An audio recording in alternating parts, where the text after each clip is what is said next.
23 октябр президенти ҷумҳурии Тоҷикистон пешвои миллат муҳтарам Эмомалӣ Раҳмон бо сафари корӣ ба ноҳияи Данғара ташриф оварда нахуст корхонаи хишти Асадулло Холовро ифтитоҳ намуданд. тавре иттилоъ доданд, иншооти саноатӣ аз ҷониби ширкати ватании Тоҷвар сохта шуда, иқтидори истеҳсолии корхона дар як шабонарӯз 120 000 ва дар як моҳ 3 600 000 дона хишти пухтаро ташкил намуда, дар он 60 сокини маҳаллӣ бо кор таъмин мешаванд. хишти ин корхона бо таҷҳизоту технологияи муосири даврзананда истеҳсолу пухта мешавад. Истифодаи 3 намуди ашёи хом, хоки сафед, гили сурх ва хокаи ангишт дар корхонаи нави саноатӣ имкон медиҳад маҳсулоти босифати ҷавобгӯ ба стандартҳои байналмилалӣ истеҳсол шавад. ҳудуди умумии корхонаи хишт 14 гектарро ташкил медиҳад ва тавре мутахассисон иброз доштанд, маҳсулоти хоми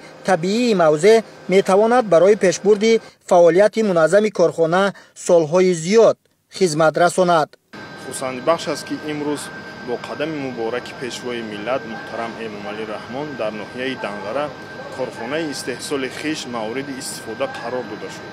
корхонаи саноатӣ аз рӯи ҳидоятҳои созандаи сарвари давлат аз ҷониби ҷамъияти саҳомии пӯшидаи корпоратсияи Тоҷвар дар давоми 10 моҳ бунёд карда шуд. дар ин рӯз бо иштироки пешвои миллат муҳтарам Эмомалӣ Раҳмон як корхонаи нави истеҳсолӣ дар ноҳияи Ҷабор Расулови вилояти Суғ ба ҷамъияти саҳомии пӯшидаи корпоратсияи Тоҷвар дастур дода шуд. бунёди чунин корхонаҳо бо рушди саноаткунонии мамлакат мусоидат менамояд. пешвои миллат муҳтарам Эмомалӣ Раҳмон ифтитоҳи корхонаи навро дар доираи татбиқи ҳадафи 4-уми стратегии ҳукумати кишвар барои афзоиши истеҳсолии маҳсулоти сохтмонӣ, фарогирии сокинони маҳаллӣ бо кори доимӣ ва рушди саноат муҳим арзёбӣ намуданд. амалишавии ҳадафҳои ҳукумати кишвар ва татбиқи имтиёзҳо барои намояндагони бахши хусусӣ бо ворид кардани таҷҳизоти муосире ки дар як вақт чанд амалро иҷро менамояд замина гузоштааст. аз ҷумла роботҳо ба фаъолияти мунтазам ва баланд шудани иқтидори истеҳсолии ин корхонаи саноатӣ мусоидат менамояд.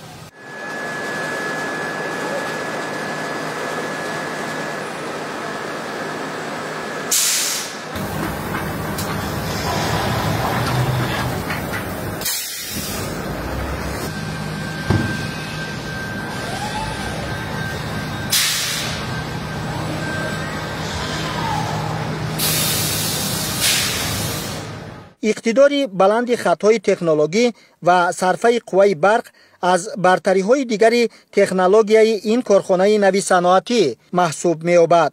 боиси фарор шодмонӣ ва хурсандӣ аст ки имрӯз дар ноҳияи Данғара бевосита бо иштироки пешвои муаззами миллат муҳтарам ҷаноби олӣ мо корхонаи саноатӣ оиди истеҳсолоти ғишро мавриди истифода қарор додем ва фахри мо дар он аст ки дар ноҳияи Данғара корхонаи мо яке аз корхонаҳои бузурги саноатӣ ба ҳисоб меравад ва оянда мо кӯшиш ғайрат мекунем истеҳсоли шабонарӯзӣ хишти босифату аълоро истеҳсол намоем.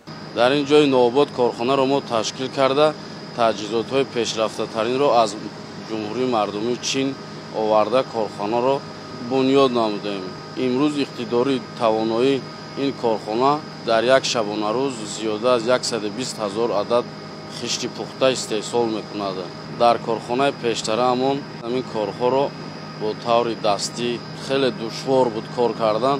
дар ин таҷҳизоти пешрафта ҳозир хеле корҳоро бо таври автоматикӣ ба роҳ монда истодем. ноҳияи вилояти Хатронро пурра ба ғишти пухта таъмин карда метавонем. тавре иттилоъ доданд, ҳоло дар кишвар 160 корхонаи хишти пухта мавҷуд аст ва ба кор оғоз намудани корхонаи хишти ноҳияи Данғара дар оянда таъминкунандаи асосии маҳсулоти сохтмонӣ ва рушди тадбирҳои созандагӣ дар ин ва дигар ноҳияҳои наздик мегардад. фарзандонро тарбия кунем. заводе ки дар душанбе моҳ шудем мимушта робот ин ососа ба замон дар асри нав бо суръати кайҳонӣ илму технология пеш рафтааст. зеҳни шунӣ ба ҷои одам техника роботҳо буд. дар ҳамин ҷо роҳбари давлат муҳтарам Эмомалӣ Раҳмон ба таври фосилавӣ барои бунёди ҳамин гуна як корхонаи калон дар ноҳияи Ҷаббор Расулови вилояти Суғд бо иқтидори 36 миллион дона хиш дар як сол асос гузоштанд. корхонаи саноатӣ дар давоми як сол сохта шуда, дар он 80 сокини маҳаллӣ бо кори доимӣ таъмин хоҳанд шуд.